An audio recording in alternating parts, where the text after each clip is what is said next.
अगर ये सब लोग यहाँ पर मेरे साथ हैं तो ऊपर जिन्हें मैं कॉफी देकर आई हूँ वो कौन है? और अगर वो मेरे दोस्त है तो ये कौन है? अरे तुम इतना धीरे धीरे क्यों चल रही हो? थोड़ी जल्दी चलो यार। हाँ। टीना अपने दोस्तों के साथ ऊपर आई तो उसने देखा कि ऊपर कोई नहीं है, लेकिन अपने दोस्तों को जो वो कॉफी देकर गई थी उसके कप वहीं पर रखे थे। अरे टीना, कोई और भी आया क्या? तुमने ये कॉफी किसके लिए रखी है? अरे रखी है नहीं, रखी थी, कप तो खाली है। ये सुनकर टीना के होश उड़ गए, लेकिन उसने किसी को कुछ नहीं बताया। उसने वो कप वहां से उठाए और कांपते हुए हाथों से उन्हें वहां से लेकर किचन में चली गई। मुझे तुम्हारी तबीयत कुछ ठीक नहीं लग रही, लाओ मैं तुम्हारी कुछ हेल्प करा देती हूँ।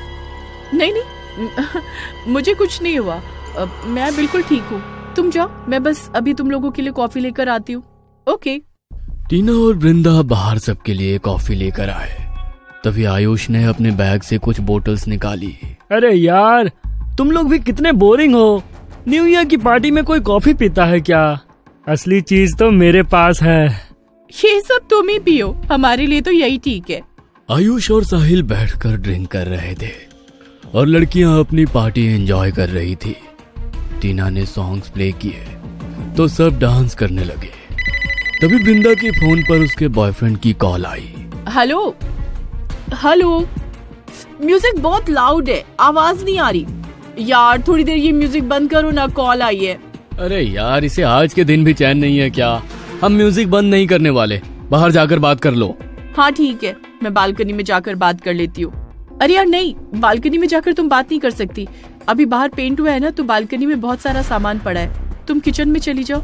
वृंदा बात करने के लिए किचन में गई तो वहां पर भी उससे ठीक से आवाज नहीं आ रही थी। तो वो बिना किसी को बोले छत पर बात करने के लिए चली गई। अच्छा चलो ठीक है, मम्मी से बात कर लूंगी। अच्छा चलो, अब मैं फोन रखती हूँ, बहुत देर से ऊपर ही हूँ। अगर नहीं गई तो सब बोलेंगे पार्टी में आई क्यों थी। वृंदा ऐसा बोलकर कॉल कट करने ही वाली थी कि तभी वो नीचे जाने के लिए छत के पिछले हिस्से की तरफ मुड़ी। सामने ही मोक्ष द्वार था। वृंदा को लगा जैसे कोई उसे वहां से घूर कर देख रहा है। एक पल के लिए वृंदा मोक्ष द्वार के बारे में बिल्कुल ही भूल गई और ध्यान से नीचे की तरफ देखने लगी कि कौन उसे घूर रहा है। तभी उसने देखा कि मोक्ष द्वार के सामने एक औरत खड़ी है। उसने व्हाइट कलर का गाउन पहना है। पहले तो वृंदा को लगा कि वो कोई आम औरत है, लेकिन जब उसने उसे ध्यान से देखा तो उसके पैरों तले से जमीन ही खिसक गई। उसका चेहरा पूरी तरह से जला हुआ था, आंखों का मांस भी लटक कर नीचे आया हुआ था। वृंदा ने उसके पैरों की तरफ देखा तो वो उल्टी तरफ मुड़े हुए थे। वो बार बार अपनी गर्दन को घुमाते हुए वृंदा को ही देख रही थी। उसे देखकर वृंदा के होश उड़ गए और डर के मारे फोन उसके हाथ से नीचे गिर पड़ा। तभी पीछे से उसके कंधे पर किसी ने हाथ रखा तो डर के मारे उसकी चीख निकल गई। अरे क्या हो गया वृंदा, इस तरह चिल्ला क्यों रही हो? मैं हूँ, तुम तो इस तरह चिल्ला रही हो जैसे तुमने कोई भूत देख लिया हो। टीना की बात सुनकर वृंदा और ज्यादा डर गई और बिना कुछ बोले वहां से सीधे नीचे चली गई। अरे इसे क्या हो गया? और ये क्या? ये तो वृंदा का ही फोन है। लगता है फिर से इसकी लड़ाई हो गई। टीना उसका फोन उठाने के लिए नीचे झुकी। तभी रेलिंग के बीच के गैप से उसकी नजर बाहर चली गई और उसने भी वही देख लिया जो अभी अभी थोड़ी देर पहले वृंदा ने देखा था। वो समझ गई कि वृंदा बिना कुछ बोले वहां से क्यों चली गई, लेकिन डर के मारे उसके पैर वहीं जम गए। मोक्ष द्वार के सामने खड़ी उस भयानक आत्मा ने टीना की ओर मुस्कुराकर देखा और वो अपनी हड्डियों को मरोड़ती हुई आगे की ओर बढ़ने लगी। वो नजारा इतना भयानक था कि टीना की आंखें फटी की फटी रह गई। उसने हिम्मत करके वृंदा का फोन उठाया और आओ ताओ देखे बिना ही सीधे सीढ़ियों से भागती हुई नीचे गई और फ्लोर के गेट को लॉक कर दिया। वो बुरी तरह हाँफ रही थी। भरी सर्दी के मौसम में भी उसका पूरा शरीर पसीने से भीग चुका था। वो अचानक वृंदा पर चिल्लाई, तुम जानती थी ना कि ऊपर क्या है, उसके बाद भी मुझे नहीं बताया और खुद भागते हुए नीचे आ गई। Shame on you. मुझे माफ कर दो टीना, मैं इतनी ज्यादा डर गई थी कि कुछ बोल ही नहीं पाई। मुझे नहीं पता था कि यहाँ पर ऐसा कुछ होता है, वरना मैं ऊपर जाती ही नहीं। अरे क्या हो गया? ये क्या बातें कर रही हो तुम दोनों? वो सब मैं बाद में बताऊंगी तुम्हें, लेकिन अभी चेक करो कि कोई खिड़की या दरवाजा खुला तो नहीं है, और ये म्यूजिक बंद करके दुर्गा चालीसा या हनुमान चालीसा लगाओ प्लीज। अच्छा ठीक है, मैं दुर्गा चालीसा लगाता हूँ। साहिल, तुम जाकर सारी खिड़कियाँ चेक कर लो। हाँ ठीक है। साहिल ने जाकर देखा तो सारी खिड़कियां बंद थी और फ्लो का डोर भी टीना ने लॉक कर दिया था। आयुष बहुत देर तक दुर्गा चालीसा चलाने की कोशिश कर रहा था, लेकिन वो प्ले ही नहीं हुई। अरे क्या हुआ, तुम दुर्गा चालीसा क्यों नहीं चला रहे हो? अरे यार, मैं तो बहुत देर से चलाने की कोशिश कर रहा हूँ, लेकिन ये प्ले ही नहीं हो रही। सिर्फ यही नहीं, हनुमान चालीसा भी प्ले नहीं हो रही। मुझे यहाँ पर रहने आना ही नहीं चाहिए था। बहुत बुरी फंस गई मैं तो यहाँ पर आकर। देखो, जब तक सुबह नहीं हो जाती तब तक कोई भी यहाँ से कहीं नहीं जाएगा, और ना ही घर का कोई खिड़की या दरवाजा खुलेगा। घर में गंगा जल रखा है तो मैं घर में छिड़काव कर देती हूँ। अरे लेकिन कोई बताएगा कि हुआ क्या? प्लीज अभी मत पूछो। उन दोनों की हालत देखकर सब इतना तो समझ गए थे कि कुछ ना कुछ अजीब जरूर हुआ है। टीना कमरे में गंगा जल की बोतल लेने गई, लेकिन जैसे ही उसने बोतल खोली तभी अचानक वो उसके हाथ से गिर गई और सारा गंगा जल वहीं पर बह गया। ओह नो, एक ही चीज थी बचाव के लिए, वो भी गिर गई। अब क्या करूं? वो रात तो टीना की उस घर में अच्छी तरह बीत गई। पूरी रात सब दोस्त साथ ही थे, बाकी सब तो आराम से सो गए, लेकिन टीना और वृंदा ने जो देखा उसके बाद वो दोनों सो ही नहीं पाई। सुबह हुई तो सबको कॉलेज जाना था। अरे टीना, तुम अभी तक कॉलेज जाने के लिए रेडी नहीं हुई? नहीं, मैं आज यहाँ से अपना सारा सामान लेकर कहीं दूसरी जगह शिफ्ट करूंगी, पैकिंग करूंगी। तुम बता रहे थे ना तुम्हारे बाजू वाला फ्लैट खाली हो गया है, तो वहीं पर आ जाऊंगी। अच्छा ठीक है। सब वहां से कॉलेज चले गए और टीना अपना सामान पैक करने लगी। पूरे दिन लगाकर उसने सारा सामान पैक किया। सर्दियों के दिन थे तो अंधेरा जल्दी हो गया। टीना अपना सामान पैक करके वहां से निकल ही रही थी कि तभी उसे बालकनी से वही पायलों की छन छन सुनाई दी। उसकी हिम्मत नहीं थी कि वो पीछे मुड़कर देखे, लेकिन इससे पहले कि वो अपनी नजरें पीछे घुमाती, वही औरत जिसे उसने और वृंदा ने कल रात देखा था उसके सामने आकर खड़ी हो गई और अपनी गर्दन को उसी तरह से घुमाने लगी और टीना को देखकर भयानक तरीके से मुस्कुराई। डर के मारे टीना अपने कदम पीछे लेने लगी, तभी टेबल से उसका पैर टकराया और वो नीचे गिर गई। नहीं नहीं नहीं नहीं, आज तो टीना तुम्हारे बाजू वाले फ्लैट में शिफ्ट होने वाली थी ना। अब तक तो उसने सारी पैकिंग कर ली होगी, तो चलो उसके घर चलते। वैसे भी उसने कहा था कि वो एक और रात भी उस घर में नहीं रुकेगी, तो चलो चलते हैं, शिफ्टिंग में उसकी मदद कर देंगे। हाँ, लेकिन एक बार उससे कॉल करके पूछ तो लो, क्या पता अभी तक पैकिंग ना हुई हो। ठीक है, एक बार कॉल करके पूछ लेता हूँ। आयुष ने टीना को कॉल किया और टीना ने कॉल पिक नहीं की। उसने उसे कई बार कॉल किया, लेकिन टीना ने कोई रिस्पॉन्स नहीं दिया। ऐसा तो कभी नहीं होता कि इतनी बार कॉल करने के बाद भी टीना कॉल ना उठाए। एक बार उसके घर पर ही चलते हैं ना। अरे कॉल नहीं उठा रही है तो बिजी होगी ना, और बार बार ऐसे किसी के घर पर जाना ठीक नहीं है। कल कॉलेज आएगी तब बात कर लेना, और अगर उसे हेल्प चाहिए होगी तो वो खुद बोल देगी। या वृंदा इज राइट, वैसे भी अंधेरा हो गया, अपने घर ही चलते हैं। उन्हें लगा कि शायद टीना बिजी होगी, लेकिन वृंदा कहीं ना कहीं समझ रही थी कि कुछ ना कुछ अजीब हुआ है, लेकिन फिर भी डर के मारे वो टीना के घर नहीं जाना चाहती थी। इसलिए उसने बाकी सबको भी जाने के लिए मना कर दिया। अगले दिन सब कॉलेज आए, लेकिन टीना कॉलेज नहीं आई। अरे, कल टीना ने कॉल भी रिसीव नहीं की और कॉल बैक भी नहीं की, और आज वो कॉलेज भी नहीं आई। कहीं उसकी तबीयत तो खराब नहीं हो गई? हमें आज कॉलेज के बाद उसके घर चलकर देखना चाहिए। सब कॉलेज के बाहर टीना के घर जाने के लिए रेडी हुए, लेकिन वृंदा ने जाने के लिए मना कर दिया। यार तुम सब जाओ, आज मुझे कुछ जरूरी काम है तो मैं नहीं आ पाऊंगी। ओके। कनक, साहिल और आयुष टीना के घर पहुंचे। उन्होंने बहुत देर तक गेट नॉक किया, लेकिन टीना ने दरवाजा नहीं खोला, तो उनको टीना की और ज्यादा चिंता हुई। यार, कुछ तो गड़बड़ है। गेट अंदर से लॉक है, इसका मतलब टीना अंदर ही है, लेकिन वो गेट क्यों नहीं खोल रही? लैंडलॉर्ड के पास कॉल करना पड़ेगा, एक्स्ट्रा चाबी से गेट खोलना पड़ेगा। इतना कहकर वो सब वहां से जाने लगे। तभी गेट अपने आप खुल गया। अरे, अब अपने आप ये गेट कैसे खुल गया?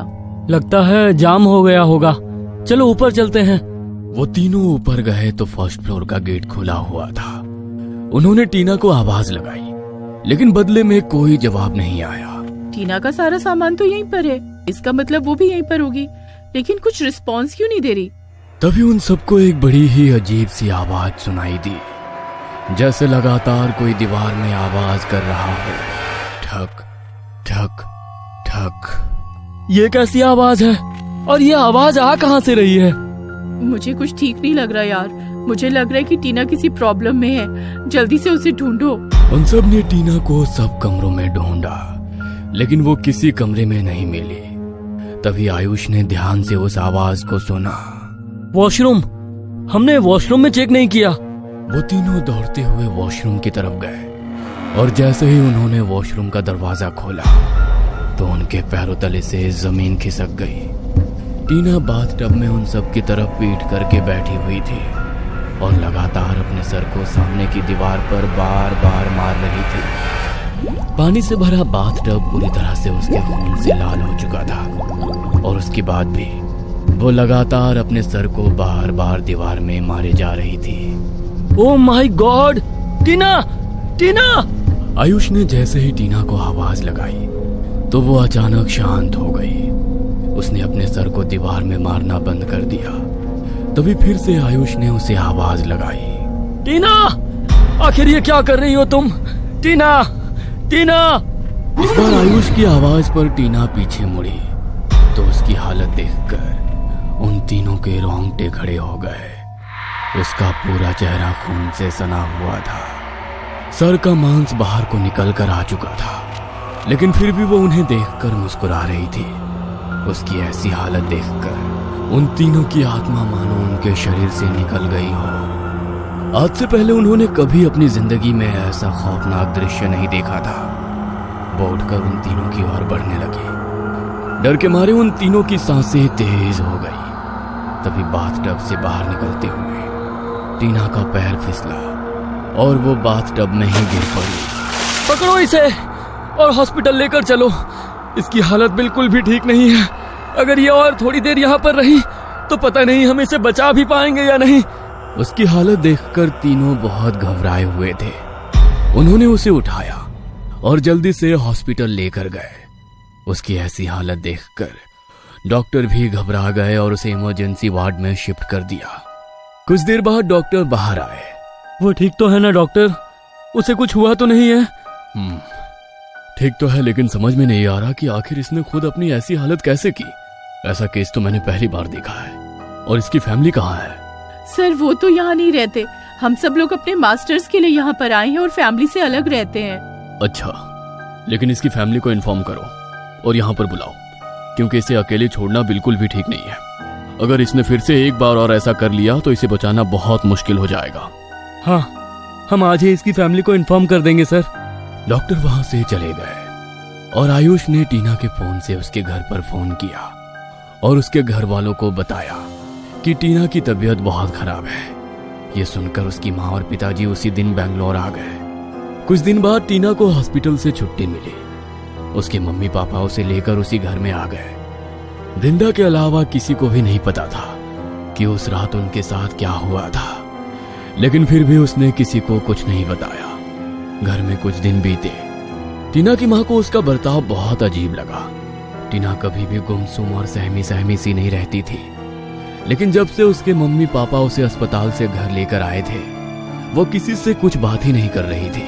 बस शाम होते ही अपनी बालकनी में बैठ जाती और मोक्ष द्वार को देखती रहती।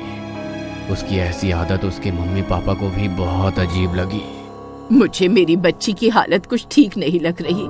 मुझे वो सामान्य बीमारी नहीं लगती। ऐसा लगता है मेरी बच्ची पर कोई ऊपरी साया है। देखिए तो कैसे शाम होते ही बाहर बैठकर बस मोक्ष द्वार की तरफ देखती रहती है।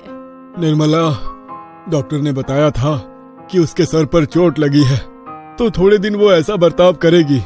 तुम औरतों को हर बात में ये भूत प्रेत और झाड़ फूक ही नजर आता है क्या? चलो अंदर चलकर सो जाओ। राकेश ने निर्मला की बात टाल दी।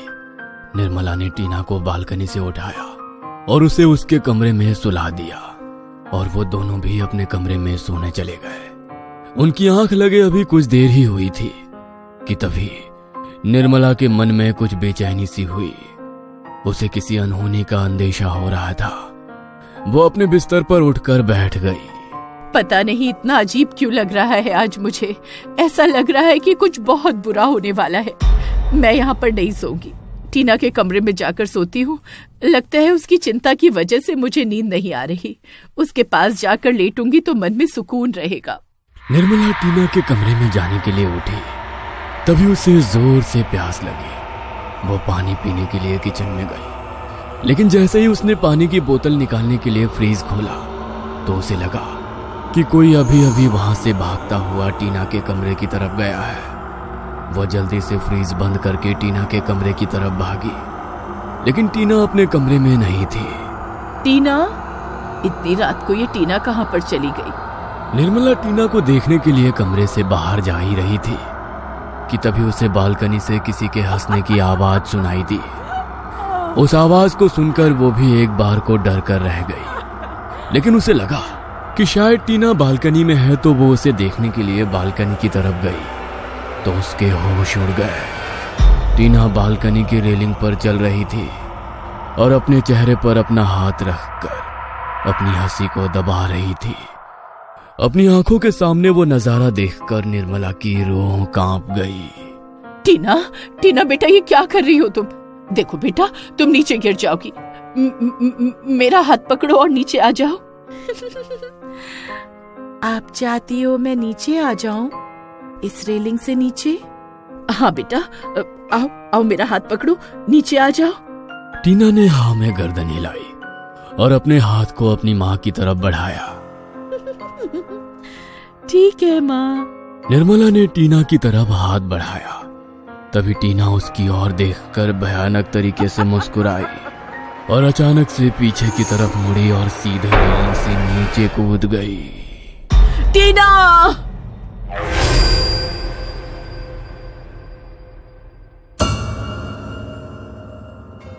ये कहानी आपको अच्छी लगी हो तो हमें सब्सक्राइब करें, हमारा इंस्टाग्राम और फेसबुक पेज जरूर फॉलो करें। और हाँ दोस्तों, सब्सक्राइब करना भूलना मत।